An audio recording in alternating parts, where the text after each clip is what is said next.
She was 5, barefoot, motionless, sitting at the edge of that grand hallway like a shadow someone forgot to sweep away. Her eyes, wide, unblinking, followed every movement, but her lips never parted. They called her mute, damaged, a burden we bear. But what haunted me wasn't her silence. It was the way she clenched her tiny fingers into the hem of her dress every time someone walked past, like she was bracing for something no child should have to expect. That morning, my in-laws handed me their mansion keys, smiled, and jetted off to Hawaii. "Just keep an eye on her," they said, breezy as ever. "She won't be any trouble. She doesn't talk." But minutes after they left, she turned to me, tugged at my sleeve, and whispered 7 words that made my blood run cold. "They want my 4 million. Please help." In that moment, everything changed. I wasn't just a guest anymore. I was the only shield that little girl had left. Before we dive into today's story, take a moment to share where you're tuning in from. We love seeing how our stories connect people from all around the world. Your comments and thoughts bring this community to life, and we're so grateful to have you on this journey with us. If you haven't already, don't forget to subscribe and turn on notifications so you never miss a new story. Now, grab a cozy seat, maybe a cup of coffee or tea, and prepare yourself for a tale that will captivate your heart from beginning to end. Let's begin. I never believed silence could scream louder than words, until that morning. Cerise's voice still echoed in my head, clipped and poised as she slid on her sunglasses by the Bentley. "She doesn't speak, Logan. Don't overwhelm her. She doesn't need affection. She needs protocol." Protocol? That's what they called parenting in the Rasmore family. Soline stood behind her grandmother like a porcelain shadow, silent, unmoving, 6 years old with eyes far older than she should have had. Her lips were pale, slightly parted. Her hands clenched the sleeves of her dress. She didn't cry when her mother left. She didn't even blink. Talia, Cerise's younger sister and my wife, kissed the air near my cheek, then whispered, "Don't overthink this, Logan. She won't even notice you." Then they left, off to Hawaii for 2 weeks of board-related philanthropy that somehow involved private beaches, 3 Michelin chefs, and no phones allowed. I stood there on the steps of their Manhattan townhouse, holding the hand of a child who was said to be mute, emotionally unreachable, and somewhere on the edge of neurological catastrophe. But then, 5 minutes after they left, just 5 minutes after the Bentley turned the corner, Soline turned her face up toward mine and spoke. 7 words. "They want my $4 million. Please help." Before we dive into today's story, take a moment to share where you're watching from. We love seeing how our stories bring people together from every corner of the world. Your thoughts and comments are what make this community so special, and we're truly grateful to have you here. If you haven't already, don't forget to hit that subscribe button and turn on notifications so you never miss a new story filled with drama, resilience, and unexpected twists. Now, settle in, get comfortable, and maybe grab your favorite drink because this is a tale you won't want to miss. Let's get started. At first, I froze. My mind tried to explain it away. Maybe I imagined it. Maybe she was mimicking something she'd heard. But Soline was staring straight at me, waiting. Her voice was quiet, but deliberate. Her fingers clenched mine. I crouched to her level. "Soline, can you say that again?" She looked over her shoulder toward the window, then back at me, but she didn't repeat it. She only said, "Don't let them make me quiet again." I didn't call Cerise. I didn't tell Talia.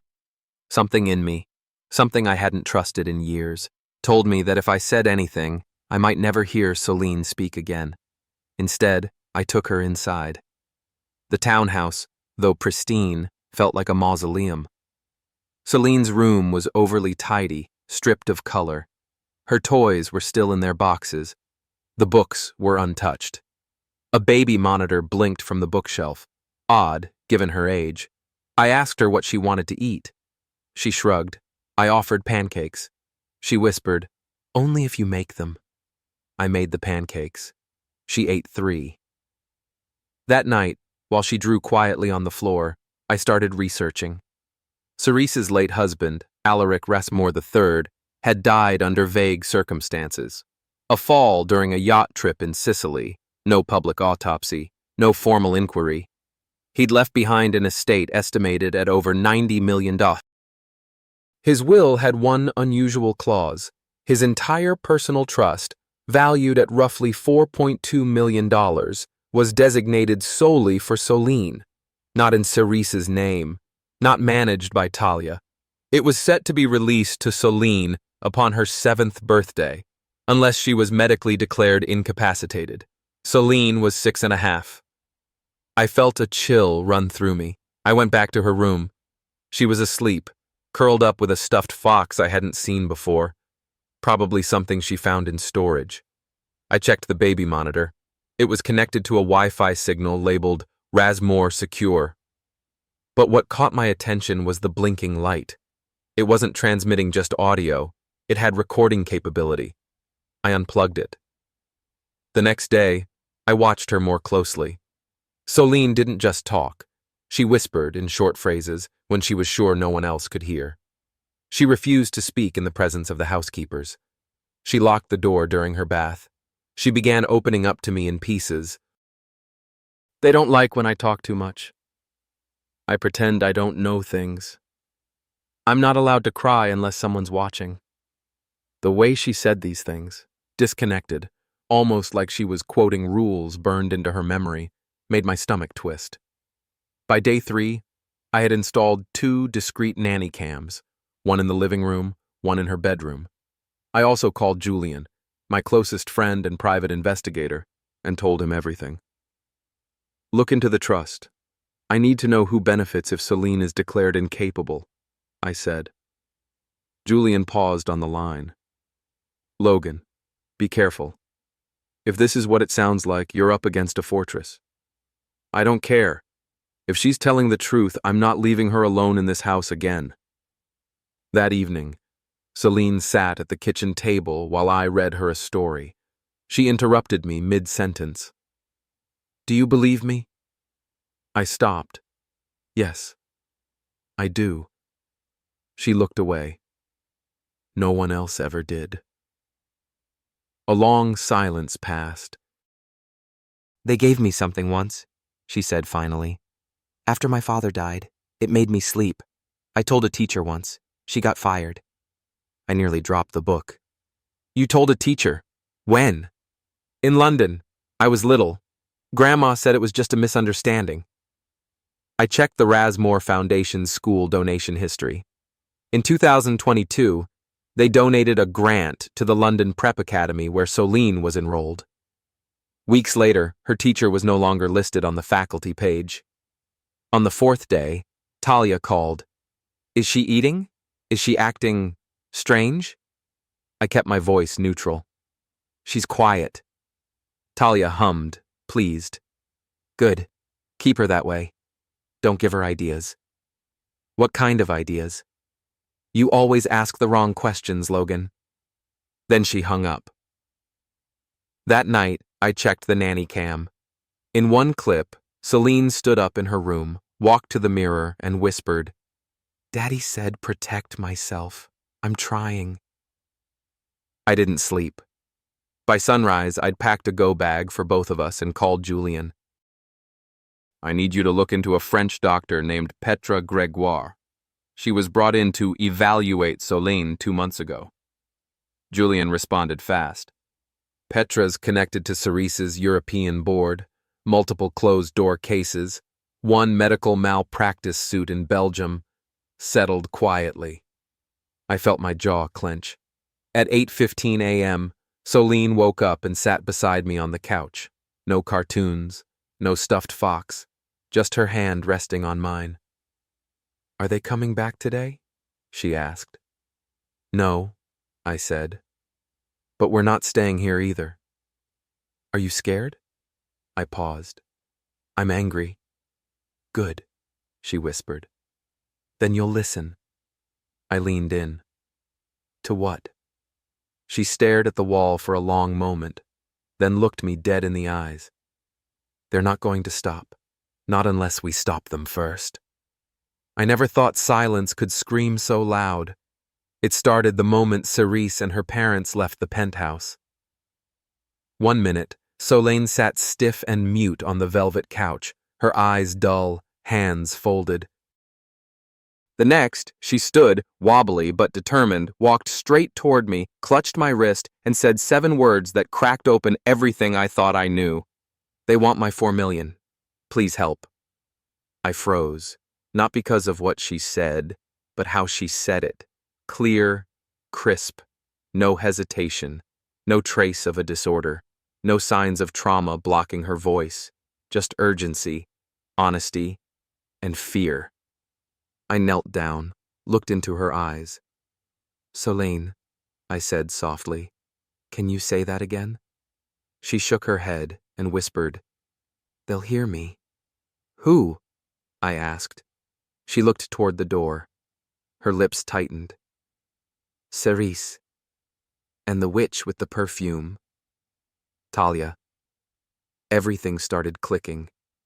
I didn't show it, but inside, my mind was detonating. Cerise's insistence on constant surveillance. The meds. The fabricated diagnoses. The silence. It wasn't trauma. It was training. That night, I made 2 decisions. First, I wouldn't tell anyone she spoke. Not yet. Second, I needed help. So I called Julian. Julian Beck was my closest friend from college, now a forensic accountant with a love for expensive watches and cutting through red tape. I didn't tell him everything, just enough. Need you to look into a trust fund, I said, pacing my kitchen. Set up for Solane Rasmore, see if anything feels off. There was a pause on the line. You don't call unless something's burning. It's an inferno. The next morning, Cerise called. Checking in, she said in that chirpy, fake tone reserved for PR meetings and donor luncheons. How's our little dove? She's fine, I replied flatly. Quiet. Obedient. Everything you wanted. Wonderful. She didn't catch the venom in my voice. Oh, and Logan. Don't let her watch TV. It overstimulates her. After the call, I turned on the cartoons. Solane sat on the couch, legs curled under her, holding a plush fox. I slid next to her, keeping my voice low. You don't have to talk, I said, but you can, with me. She didn't speak, but she nodded. Later that afternoon, I caught her drawing in the corner of the guest bedroom, quietly sketching with precision far beyond her years. She had drawn a house with a locked door and 2 figures standing outside. One wore heels, the other held a phone. Who are they? I asked. She pointed at the one with the phone. Cerise? She shook her head. Talia. I snapped a photo of the drawing. Evidence. I didn't know what for yet, but instinct told me I'd need it. 2 days later, Julian called back. I pulled Rasmore Family Foundation filings and reviewed Solene's trust, he said. Something stinks. Tell me. There was a major amendment 6 months ago. Original trustees, her grandparents, were replaced. Sole executor now is Talia. I blinked. Talia? I nearly dropped the phone. She's not even family. Doesn't matter. The trust language was updated. It now allows the executor to redirect up to 50% of Solene's assets into strategic holding entities for the child's future well-being. Vague. Dangerous. Is that legal? With a court-verified psychiatric evaluation of the beneficiary's incapacitation? Yeah, barely, but it reeks. That word again, incapacitation. Julian, Solene's not incapacitated. She spoke to me, clearly, twice. Silence. Then, you need to be very careful. I didn't sleep that night. Cerise returned 2 days later. She strolled into the townhouse as if it were a boutique she owned, hair perfect, perfume overwhelming. Soline stiffened the moment she walked in. "I hope she didn't give you trouble," Cerise said, peeling off her gloves. "She didn't," I replied, "but I do have questions about her treatment plan." Cerise's eyes sharpened. "I'm not sure I follow." I took a breath. Why isn't she allowed to speak to anyone alone? Why hasn't she been reevaluated since her diagnosis? And why is Talia, someone with no legal or biological relation, managing her trust? Cerise's smile vanished. "I'd suggest you stop asking questions that don't concern you. She's my niece." "She's our asset," Cerise said before she caught herself. The air changed. Soline's fingers clutched mine, tight. Cerise blinked. "I meant our responsibility." "No," I said. "You didn't." That night, I left the townhouse and went back to my own place. I didn't feel safe with Cerise there, and more importantly, neither did Soline. She stayed glued to my side the whole day, whispering only once, "Don't leave me here again." I wouldn't. I contacted a private investigator, Arden Locke. She specialized in elite family fraud. Cold, competent, and expensive. "You think the girl's being used for financial abuse?" she asked. "I don't think. I know." "You got anything to back that up?" "Not yet, but I will." She nodded. "I'll start on the trust. You find me something personal. Something only someone inside would know." I showed her the drawing. Arden's lips twitched. "That's a start. Get me more." 3 days passed in a blur of tension. Talia arrived unannounced with gifts and a camera crew. "It's for the foundation," she said. "A day in the life with our beloved Soline." I blocked the crew at the door. "No filming." Her voice dropped. "Don't be difficult, Logan. She doesn't want this, and she doesn't need it." Talia turned her attention to Soline. "Say hi to the camera, sweetie." Soline hid behind me. Talia's smile flattened. "You're going to regret this." Before she left, I noticed her slip a piece of paper into her purse from the hall drawer, where the notarized copy of Soline's medical file was kept. I made a copy before she could destroy it. Julian uncovered more. The shell corporations tied to Soline's trust, all linked back to a private wealth firm managed by a Rasmore board donor. Convenient. I sent it to Arden. She confirmed it. Fraud, laundering, abuse of guardianship power. But we needed the final nail. Then Soline gave it to me, without realizing. We were coloring on the living room floor. She reached into the crayon box and pulled out a flash drive, hidden inside a hollowed-out blue marker. "Where'd you get that?" I asked. She looked confused. "Mommy said never show anyone." I plugged it into my laptop. Security footage. From the townhouse. Date stamped 3 months ago. Soline in her room. Talia standing over her, whispering something. Then Cerise walked in with a small bottle. Soline resisted. They forced her to drink. Seconds later, her body slackened. Her speech slowed. Her words slurred. Manufactured silence. I sent everything. Video, financial trail, forged documents, to Julian and Arden. Then I called my lawyer. "We're filing for emergency protective custody," I said. "You'll be going against the Rasmores. I'm ready. Are you willing to burn the bridge?" I looked at Soline asleep on my couch, clutching the fox like a shield. "Yes," I said. "I'll burn the whole estate down." 3 days after Soline spoke those 7 haunting words, "They want my 4 million. Please help," my life was no longer mine. I had filed an informal report with a child advocate, just enough to alert the court system without triggering Cerise's lawyers too early. I needed time, but time, I'd learn, was something they controlled.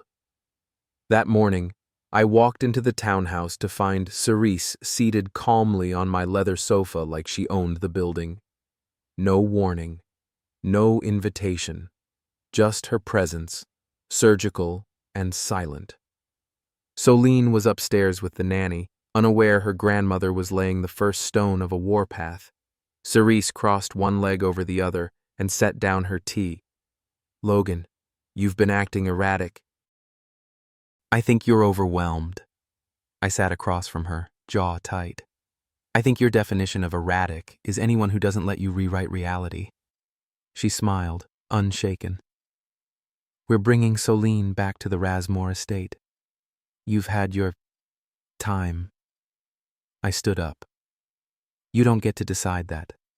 She's not a trust fund. She's a child. She's an asset. And she's been mismanaged." She snapped. That was the moment I realized they were preparing for a custody grab. That afternoon, I received a formal summons. The Rasmores were petitioning for emergency guardianship of Soline due to what they claimed was my emotional instability and paranoia rooted in grief over his late wife. They weren't just trying to erase me. They were about to erase her truth. I called Julian, my best friend and former classmate from Columbia Law, who now specialized in high-profile family estate cases. He read the summons and sighed. "They're setting you up." Psychological incompetence claims are notoriously slippery.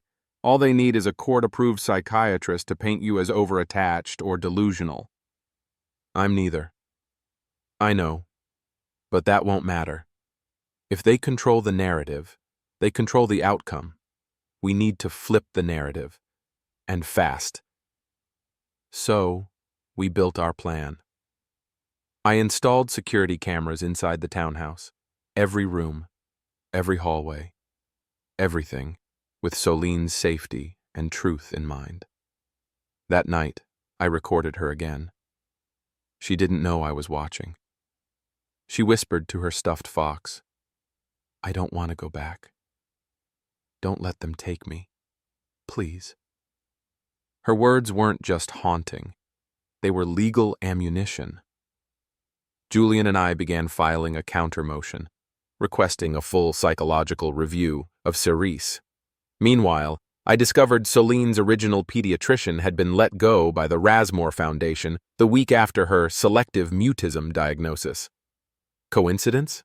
I didn't believe in those anymore.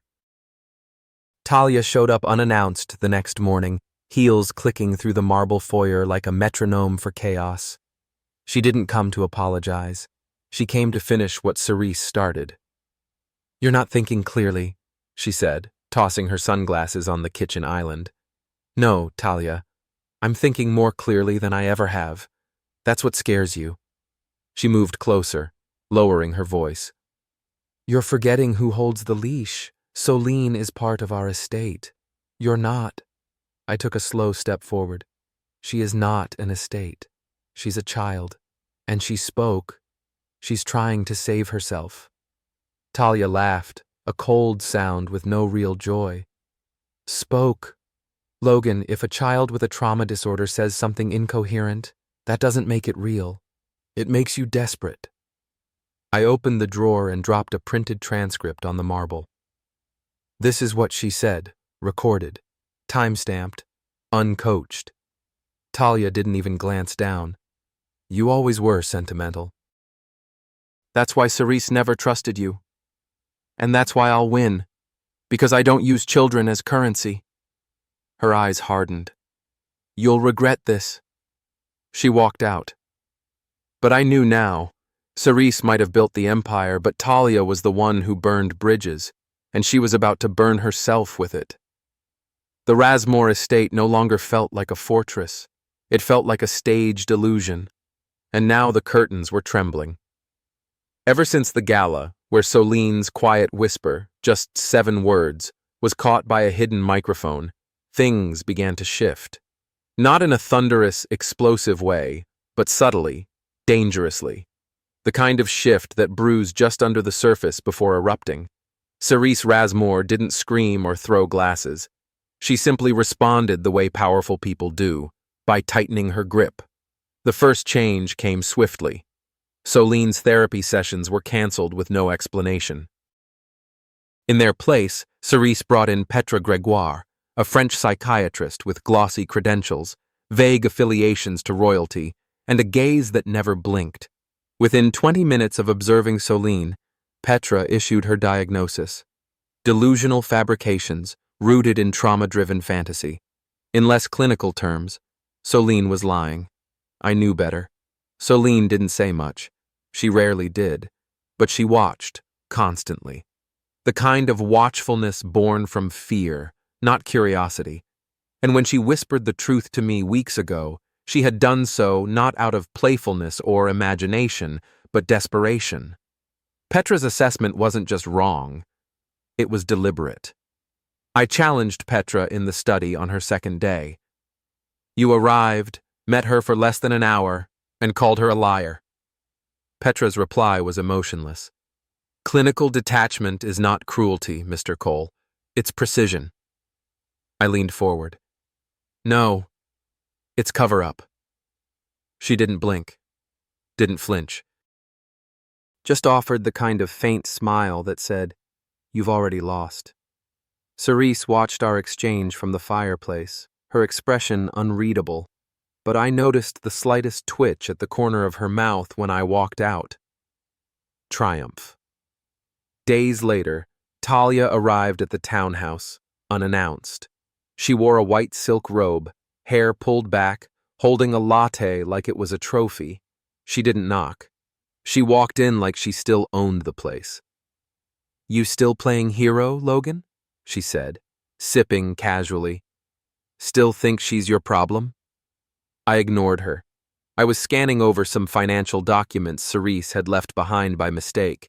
Wiring instructions, offshore records, trustee signatures. Then I noticed it. One of the trust routing numbers led to a Zurich-based holding company. The account was under an alias, Talia's middle name. Talia, I said flatly. Why is Soline's trust being funneled through a shell company you control? Her smile faltered for a fraction of a second. Then it returned. Ask your lawyer, she said, and made her way toward Soline's room. I blocked the hall. You don't go in there uninvited. She's not your daughter. She's not your leverage. Inside the room, Soline stood silently by the window, clutching the stuffed fox I had given her. She said nothing. She never did when Talia was around. That was part of the problem. Talia turned to me and leaned in. Her breath smelled like mint and malice. I could end this whole custody fight tonight. One call to Cerise and you're done. But then, she might find out about that little recording you made. Blackmail. Thinly veiled, but real. I stepped closer, lowering my voice. And if I leak what I have, Cerise drugging Soline, your forged consent forms, it's not just custody you lose. You'll burn every bridge your family ever built. She walked away. But the next morning, the lock on Soline's door had been smashed, and someone had gone through her closet. Her drawings were torn. Her fox was gone. She didn't cry. She just sat in the corner, arms wrapped around her knees. That's when I knew. This wasn't just family dysfunction. This was a war. I called Julian. I need everything, I said. Every signature, every trust adjustment, especially the ones made after Soline's diagnosis.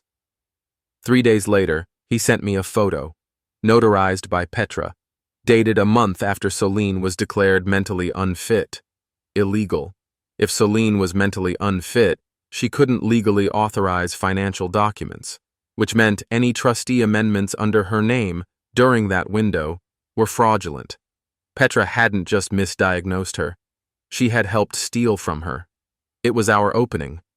I confronted Petra that evening in the estate's massive library. The scent of leather and old paper couldn't mask the rot underneath. She was reviewing documents when I walked in. You falsified mental health records to sign off on a trust adjustment, That's a felony. She closed the folder, slowly. You assume truth matters more than influence. I handed her an affidavit, signed by Soline's original therapist from London. It clearly noted, Soline speaks infrequently but coherently, shows signs of trauma, not delusion. The date predated Petra's arrival. Petra didn't respond, but her pupils constricted. I knew the look. It wasn't fear. It was calculation. That therapist lost her license, she said. I nodded. After testifying against Cerise's brother in a guardianship hearing 5 years ago. Funny how that keeps happening. Petra left for the airport that night. Cerise moved next. She tried to discredit me to the Rasmore Foundation board, claiming I was emotionally unstable, financially motivated, and obsessively attached to a child who isn't biologically his. What she didn't know was that one of the board members already had a child on the autism spectrum and had seen the footage from the gala. Talia, meanwhile, tried burying the Zurich account deeper under shell companies. Julian was already one step ahead. He had built a flowchart that connected every transaction, every fake name, and every cent that passed through that web. The media didn't know yet. But the walls were closing in. I filed for emergency custody. The court date was set faster than anyone expected. Manhattan Family Court rarely moved with urgency, but this case was different. Too many eyes, too much at stake. Soline came with me that morning. She wore a navy blue coat, tiny shoes, and a ribbon in her hair. She didn't say much. She just held my hand tighter than usual. We walked past reporters, past security, and into the courtroom, where Cerise and Talia sat behind their high-powered attorney. My lawyer opened with one line. We are not here to argue parenting styles. We are here to expose the orchestration of a child's silence for financial gain. The judge raised an eyebrow. That's a serious accusation.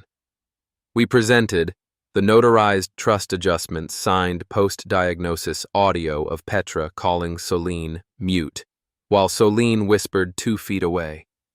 The original therapist's evaluation, the forensic tracing of the Zurich shell account, and finally, the video. Soline, alone in her room, whispering, I'm not broken. They made me stay quiet. The room fell silent. Cerise's lawyer stumbled. Talia stared ahead, jaw clenched. Then the judge turned to Cerise. Do you deny using medication to suppress this child's speech?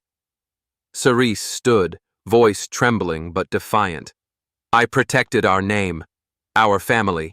That's all I ever did. The gavel slammed down. Custody to Mr. Cole, effective immediately. A criminal inquiry will follow. Cerise collapsed into her chair. Talia stood and walked out. Soline just looked at me. Can we go now? She whispered. Back at my apartment that night, she curled up on the couch with popcorn. I stood at the counter reading Julian's text. Zurich account frozen. Petra under subpoena. Cerise named in federal inquiry. You won. No. We won. But it wasn't over. The following week, the headlines finally broke. Heiress accused of financial exploitation of minor. Exclusive, leaked footage shows child whispering, they made me stay quiet. Cerise's world unraveled. Her foundation sponsors began pulling out. Petra's license was suspended pending investigation.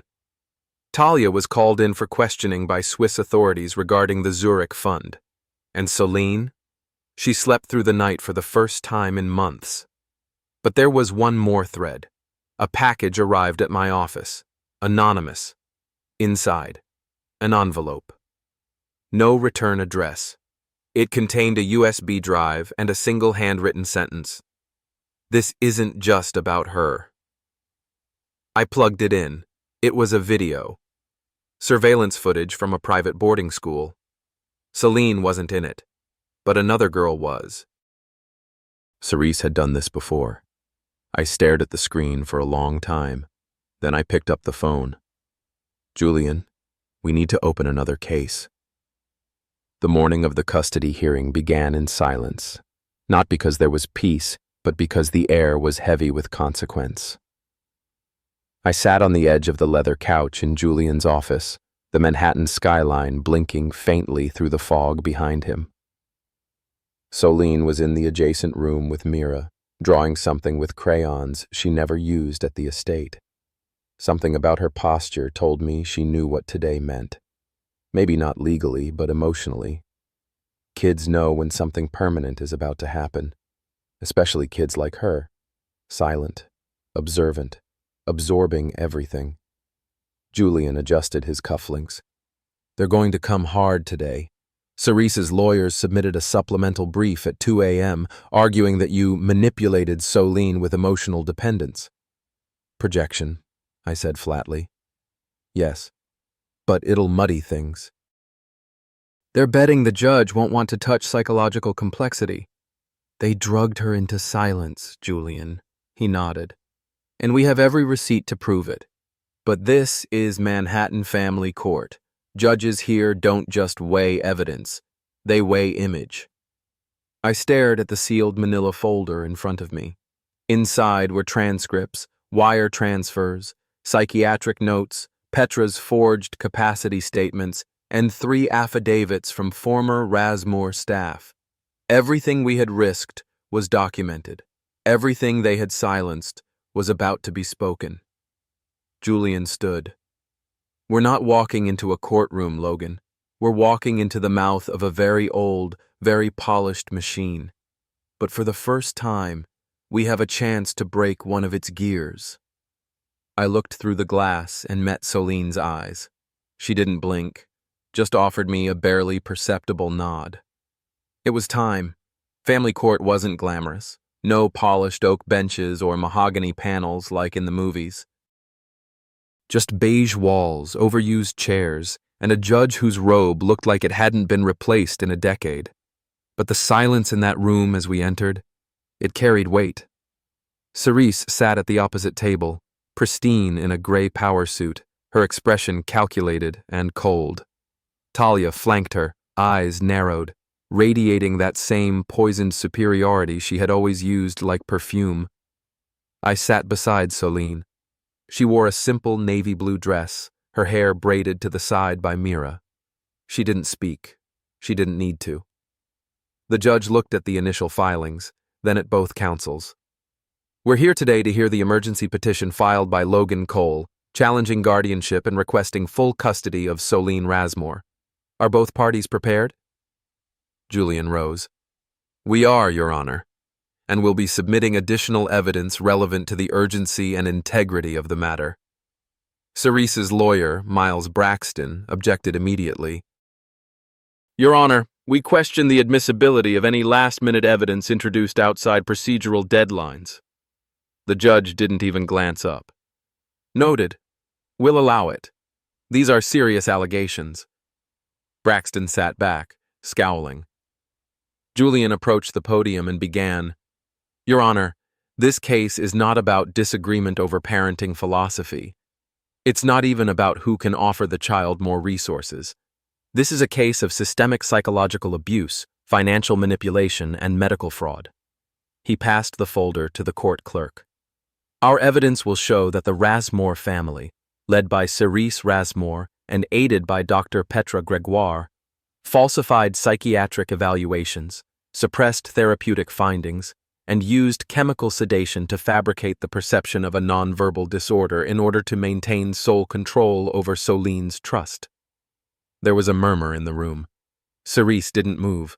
Talia adjusted her posture, crossing her legs the opposite way. Julian continued, We will also provide proof that funds were rerouted from Solene's trust account into offshore corporations controlled by Talia Kincaid, the defendant's associate and sister-in-law. Braxton stood again. Objection. These are criminal accusations. Exactly, Julian said, and they'll be handled accordingly. But today, this court must decide whether the child, Solene, deserves safety, dignity, and a life free of chemical and emotional coercion. The judge nodded slowly. Proceed. Julian called the first witness. Soline's former speech therapist from London, who appeared via secure video link. She testified under oath that Soline spoke in short but full sentences during their sessions and expressed preferences, discomfort, and even described dreams. The therapist's license had been suspended following anonymous complaints filed shortly after Soline was pulled from her care. But those complaints were traced, by Julian, to an email registered under Petra's assistant's name. Next came the former Rasmore housekeeper. Her voice trembled as she recalled Petra administering what she described as liquid supplements to Soline twice daily, despite the girl not being ill. She was different after, the woman said. Softer, slower, not like a child, like someone dimmed the lights behind her eyes. Talia looked visibly annoyed. Cerise remained composed. Then came the bombshell. A video clip from the nanny cam Logan had hidden weeks ago. Soline, sitting alone in her room, whispering, "I'm not broken. They made me stay quiet." Gasps filled the courtroom. Cerise's jaw twitched. The judge leaned forward. "How long have you had this?" Julian replied calmly. "Since the morning Cerise and Talia accused Logan of fabricating Soline's cognition. We submitted it to an independent forensic lab for authentication." The timestamp is verifiable. Braxton scrambled for rebuttals, but the courtroom had shifted. The mood was no longer one of uncertainty. It was tipping toward reckoning. Cerise finally stood. She didn't look at the judge. She looked at me. "You're doing this for attention," she said, her voice low but sharp. "You couldn't handle being a footnote in our family's legacy, so you latched onto a child you didn't father and spun a story so outrageous that now you actually believe it." "Sit down, Miss Rasmore," the judge warned. But she didn't.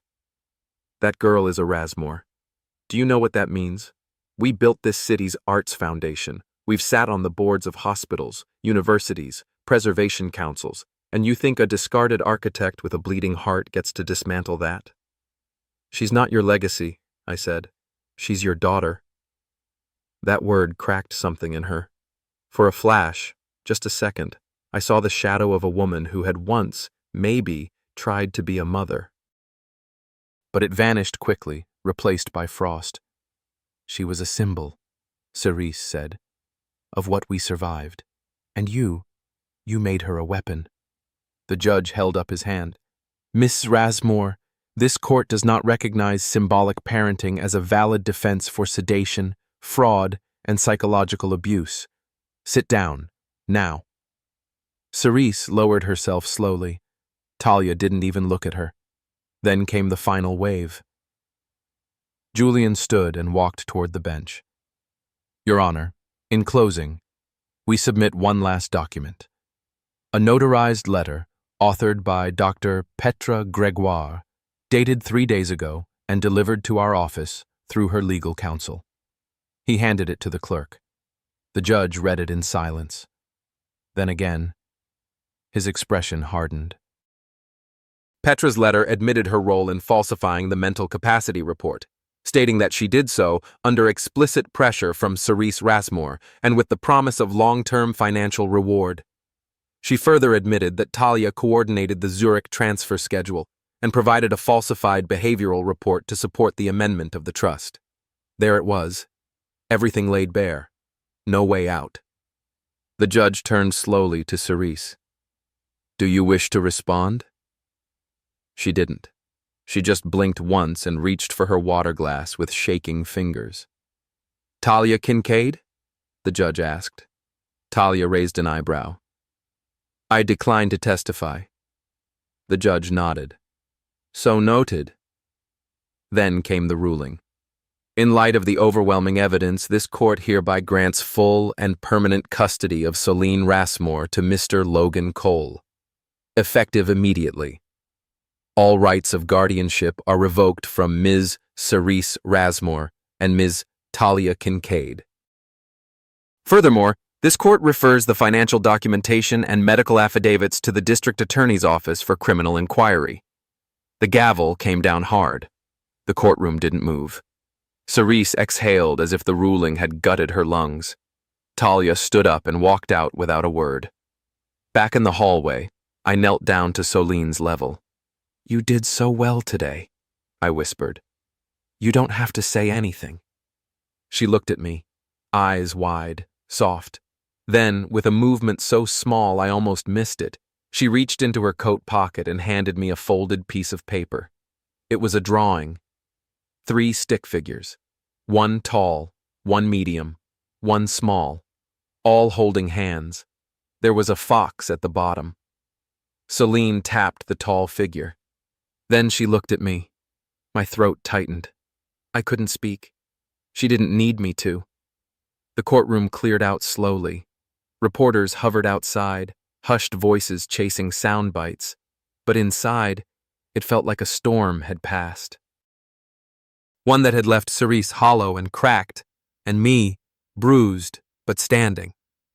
Soline gripped my hand tightly as we exited through the side door, flanked by Julian and our attorney. She didn't say a word, but her silence was different now. It wasn't fear. It wasn't suppression. It was steady. Outside, a light drizzle had begun. Julian offered to call a car, but I shook my head. "Let's walk," I said quietly. "We need the air." We took the long way home. That evening, I sat across from Soline on the living room floor, surrounded by puzzles and markers. The chaos of legal strategy, surveillance footage, and courtrooms had been replaced by the simple normalcy of a child's world.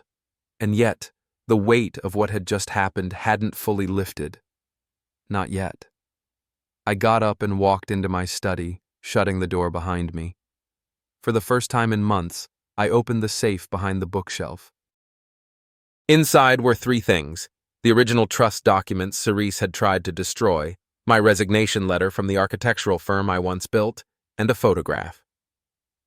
Soline, taken before the silence began. Her eyes bright, her mouth mid-laugh.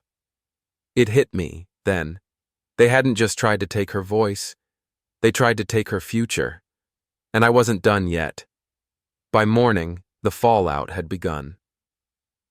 The Rasmore Foundation released a carefully worded statement distancing itself from any internal mismanagement or private misconduct involving members of the Rasmore family.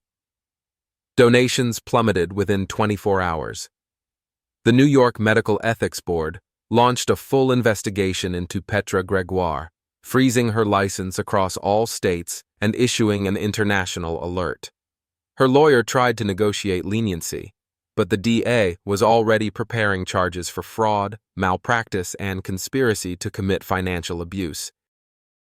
Cerise remained holed up in the Westchester estate, avoiding press, family, and reality. She issued no statement, no apology, just silence. Talia, on the other hand, resurfaced, lawyered up, bitter, and leaking misinformation to a sympathetic tabloid. Manipulated, she claimed. I was following Cerise's orders. I didn't know what the doctor was doing. But Julian had already released their full email chain to the authorities, along with voice recordings Talia had conveniently forgotten about. Public opinion turned on her with precision. Her marketing firm dropped her. Endorsements vanished. By week's end, her assets were frozen pending review, and the Zurich account, disbanded, flagged, and redirected to Soline's legal trust, under court protection until she turned 18. Justice wasn't always dramatic. Sometimes it was slow, painfully, beautifully methodical. 1 week later, Soline's room looked like any other child's space. Light spilled across her desk where she now spent hours drawing. Foxes, stick figures, stories made with color and light. She didn't speak often, but when she did, it was deliberate, honest, unafraid. At dinner, she looked up at me and said, "I like it here." I smiled. "I like it too." Then she asked, "Can we plant something?" It took me a moment. What kind of plant? She thought hard, then whispered, anything that grows. A month later, on a quiet Sunday morning, we stood in the small garden behind our apartment. Soline knelt in the soil, her hands already dirty, a small sprout ready to go into the ground. I dug the hole. She placed the seedling. Together, we covered it gently. Julian arrived as we were finishing. He leaned on the gate, watching. So, he said, you really did it. No, I corrected. We did. He smirked. How does it feel? I looked down at Soline. She was humming softly, a sound that once would have startled me. Now it felt like music. It feels like a beginning. That night, after she was asleep, I stepped into the hallway and answered the call I'd been avoiding. It was my former firm. The managing partner. Logan, he said, we saw what happened. It's been all over the news. Look, I'll cut to it. We'd like you back. Partner track. Your name on the door. You've earned it. I closed my eyes. The offer was tempting, powerful, validating. But I looked at the door to Soline's room. No, I said. But thank you. He was stunned. Can I ask why? Because I already have what matters. And I meant it. By the end of that week, Cerise was indicted. Petra, arrested in France. Talia, silent. And Soline. She laughed that day. Really laughed. They broke themselves trying to break her. But we were still here, not perfect, not healed overnight, but whole. I never imagined peace would feel so unfamiliar. Not silence. Soline's silence had once unsettled me, but not anymore. This was a different kind of quiet. A calm that settled into the bones, awkward at first, like trying on a suit you never believed you'd deserve. It had been 3 weeks since the verdict. The world had moved on to new scandals. News cycles no longer mentioned the Rasmour affair. Cerise had disappeared from public view. Petra had been extradited. Talia's frozen assets were now the subject of probate litigation. Their empire was crumbling quietly, without ceremony. But inside my home, the real healing had only just begun. Soline stood by the window most mornings, watching the light change on the skyline. She didn't speak unless she wanted to. I never pressed. But when she did speak, I listened like her words were currency. They were rare, valuable, and meant something. One morning, she said, "Do you think she'll come back?" I didn't need to ask who she was. I bent down beside her. "If she does, we won't let her hurt you again. Ever." She didn't respond, but she nodded. That was enough. Julian showed up one afternoon with manila folders and dark under-eye circles. "I just came from the Foundation's interim board," he said, dropping the files on the table. "Cerise resigned officially. They're naming a temporary director, and get this, 2 members suggested you." I blinked. "Me? Why?" "Because you're the only one who didn't ask for anything, and because that courtroom moment," Soline's voice. That clip went viral in circles that matter. To donors, investors, advocates. You didn't just win. You set a precedent. I shook my head. I don't want their spotlight. I just want her to grow up without fear. He nodded. I know. That's why they want you. But you don't have to say yes. I glanced down at the folders, then toward the hallway where Soline's laughter echoed faintly from her room. "I'll think about it," I said. That weekend, Soline and I went to the botanical gardens. It was her idea.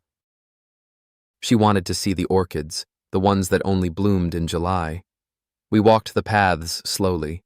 She carried a small sketchbook under her arm and stopped occasionally to draw.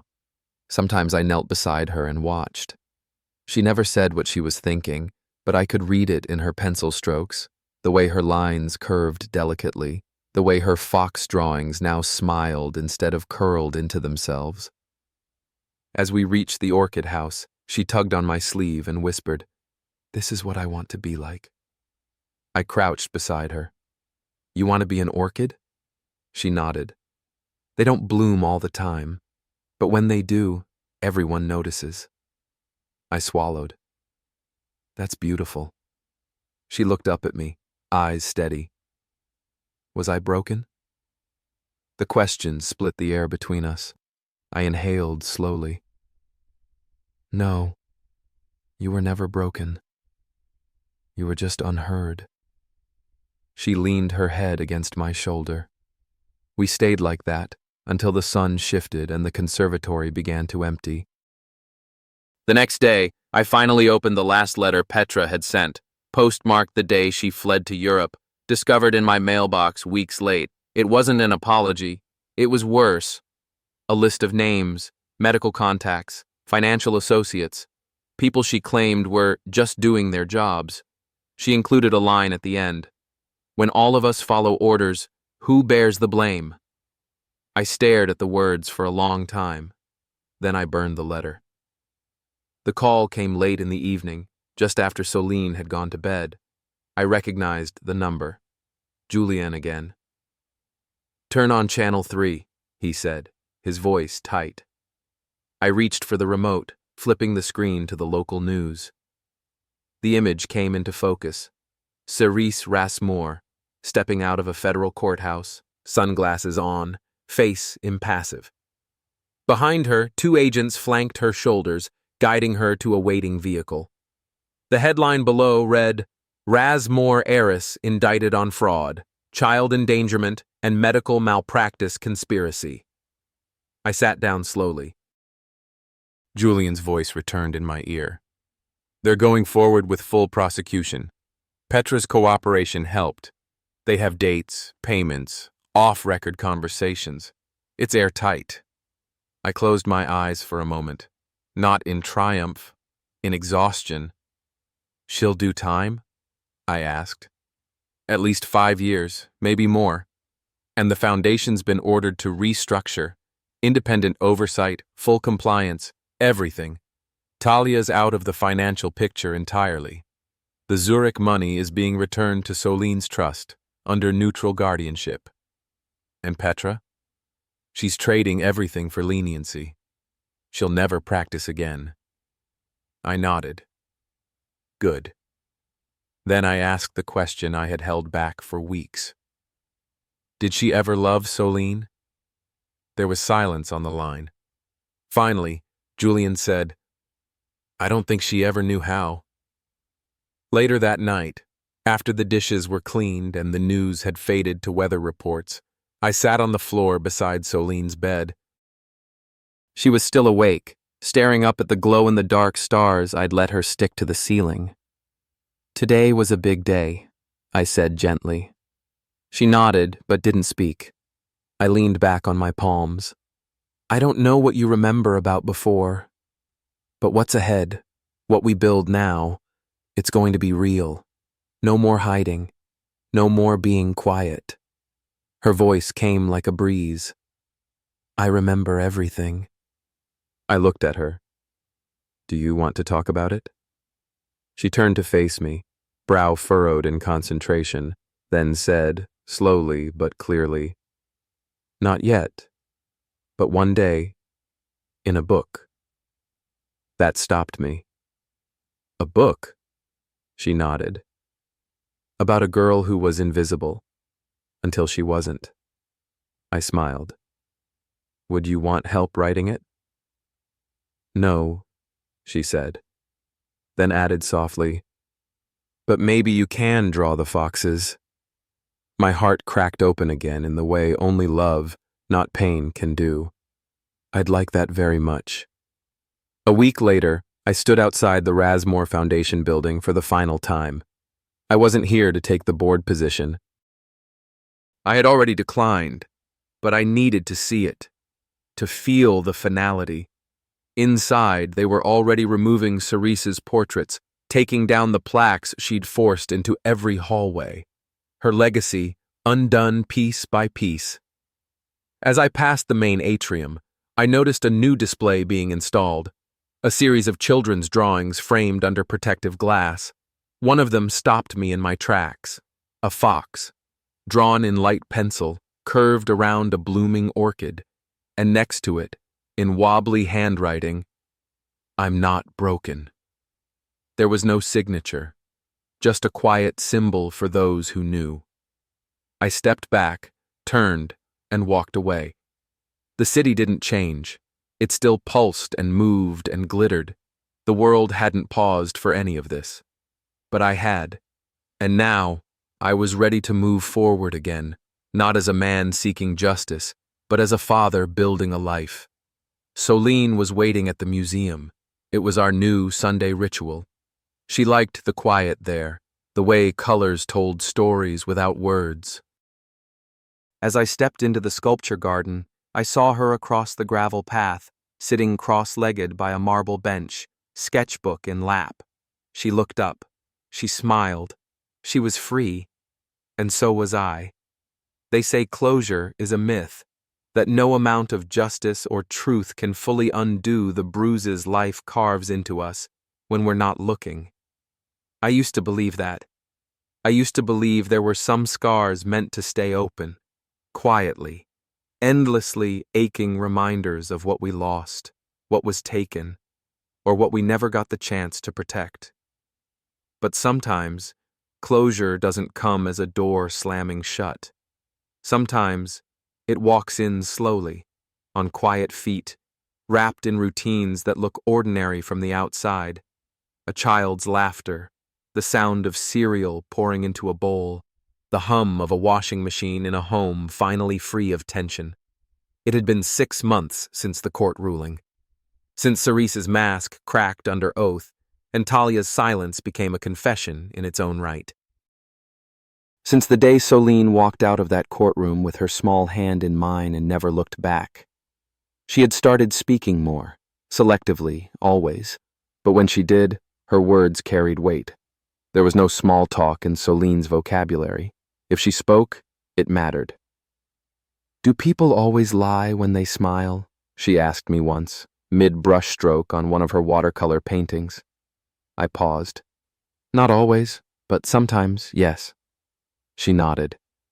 "Then I don't want to smile like that." She didn't have to. Her truth lived in her eyes. We had moved out of the townhouse and into a smaller place with windows that actually opened, walls she could draw on without someone panicking about aesthetic integrity, and a cat we named Vincent after her favorite painter. It wasn't luxury. It wasn't polished. But it was real. And it was ours. Some days she was loud. Other days she didn't say a word. But there was no longer fear in her silence. No longer calculation. Just being. I enrolled her in a small alternative school 2 blocks away. No uniforms, no board members on the donation plaque. Just real teachers who greeted every student by name and made room for difference without condescension. I kept my career afloat, slowly returning to design work through independent contracts, pro bono community projects, and architectural planning for shelters and rehabilitation centers. Not for the resume, for peace, for redemption, maybe. Julian stayed close. He never said, "I told you so," though I knew he wanted to. Instead, he'd bring us food every Sunday, play board games with Soline, and talk to her like she wasn't breakable. She adored him. Sometimes I caught her slipping him drawings with notes like, "You're the good kind of loud." The investigation into the Rasmore Foundation became federal. The Zurich accounts were frozen.